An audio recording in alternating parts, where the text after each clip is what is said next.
Boa tarde, eu sou a Crislaine e eu tenho uma palavra de Deus para compartilhar com você.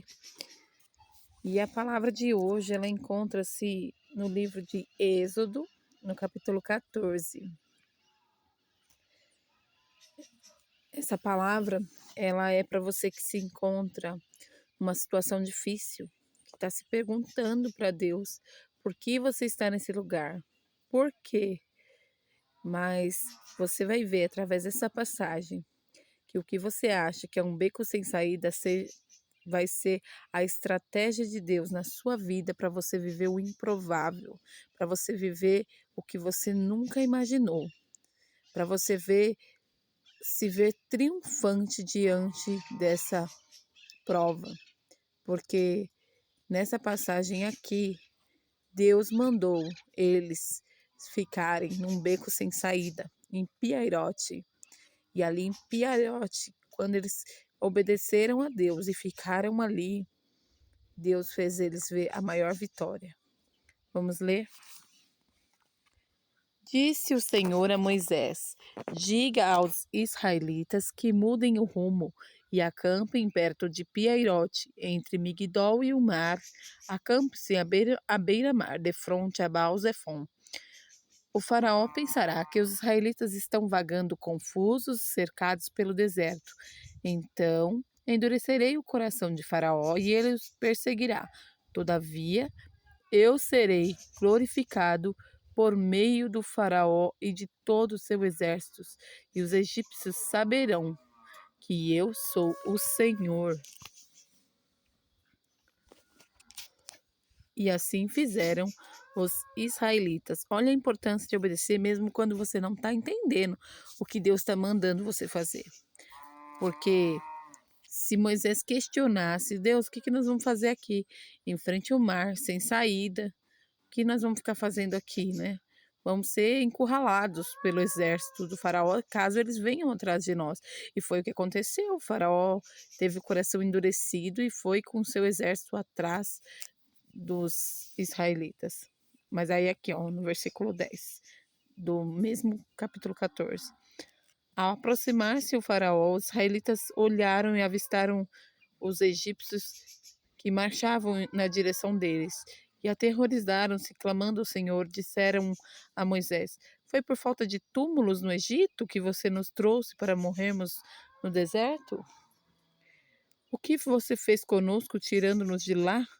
Já tínhamos dito no que já tínhamos dito a você no Egito: deixe-nos em paz, seremos escravos dos egípcios, antes de sermos escravos dos egípcios do que morrer no deserto. Moisés respondeu de novo: não tenham medo, fiquem firmes e vejam o livramento que o Senhor trará hoje, porque vocês nunca mais verão os egípcios que hoje veem. O Senhor lutará por vocês. Tão somente acalmem-se. Então, nesse lugar aqui, foi onde o povo começou a voltar atrás naquilo que eles estavam em busca da nova terra, mas ali eles se viram encurralados e começaram a debater com Moisés. Por que nos trouxe aqui para morrer aqui? Faltava túmulo por acaso no Egito, por isso trouxe nós para morrer aqui, né, no deserto? E Moisés ali, ele manteve a palavra, fiquem firmes, ele sabia do que Deus ia fazer, ele tinha certeza. E ali foi a grande vitória, onde o exército do faraó e o faraó foram engolidos pelo mar. Vejam o que diz aqui no versículo 15. Disse então o Senhor a Moisés: por que você está clamando a mim? Diga aos israelitas que sigam avante, erga sua vara e estenda a mão sobre o mar, e as águas se dividirão, e os israelitas atravessem o mar em terra seca. Eu, porém, endurecerei o coração dos egípcios, e eles os perseguirão, e eu serei glorificado. Com a derrota do faraó e de todo o seu exército, com seus carros de guerra e seus cavaleiros, os egípcios saberão que eu sou o Senhor, quando eu for glorificado com a derrota do faraó, com seus carros de guerra e seus cavaleiros. A seguir, o anjo de Deus, que ia à frente dos exércitos de Israel, retirou-se, colocando-se atrás deles. A coluna de nuvens também saiu da frente deles, e se pôs atrás, entre os egípcios e os israelitas. A nuvem trouxe trevas para um e luz para outros, de modo que os egípcios não puderam aproximar-se dos israelitas durante toda a noite. Então Moisés estendeu a mão sobre o mar, e o Senhor afastou o mar e tornou em terra seca, com um forte vento oriental que soprou toda aquela noite.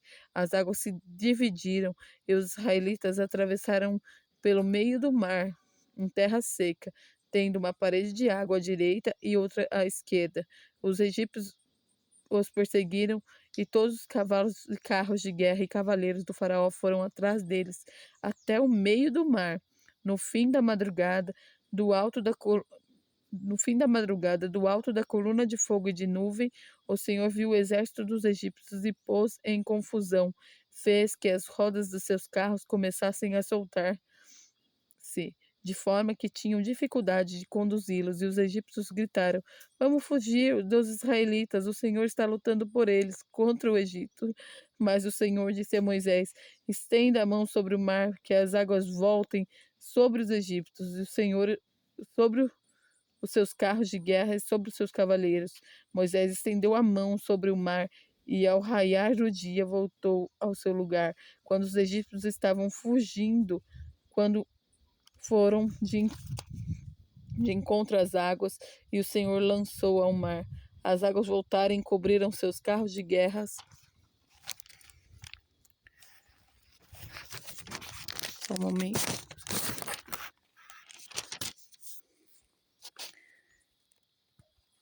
E seus cavaleiros, todo o exército do faraó que havia perseguido os israelitas mar adentro, ninguém sobreviveu. Mas os israelitas atravessaram o mar pisando em terra seca, tendo uma parede de água à direita e outra à esquerda. Naquele dia, o Senhor salvou Israel das mãos dos egípcios, e os israelitas viram os egípcios mortos na praia. Israel viu o grande poder do Senhor contra os egípcios. Temeu o Senhor e pôs nele a sua confiança, como o Senhor em Moisés, seu servo. Olha que grande vitória! Deus derrotou um exército inteiro e o faraó para mostrar sua grandeza e proteger os seus que estavam em obediência. Eles aguardaram em Piairote, por mais que debateram, eles ficaram ali. E olha só, muito interessante, levou uma noite inteira, né? Que Deus ficou segurando ali com a coluna de fogo e a nuvem, ficou segurando aquele exército de Faraó para que eles não se aproximassem, porque levou uma noite inteira para o vento oriental soprar e afastar as águas para que o povo de Deus conseguisse atravessar em terra seca. Então Deus está trabalhando a seu favor, Deus está afastando as águas para você atravessar. Fique em paz. Esse beco sem saída é uma estratégia de Deus para a sua vitória. Amém? Fiquem com Deus.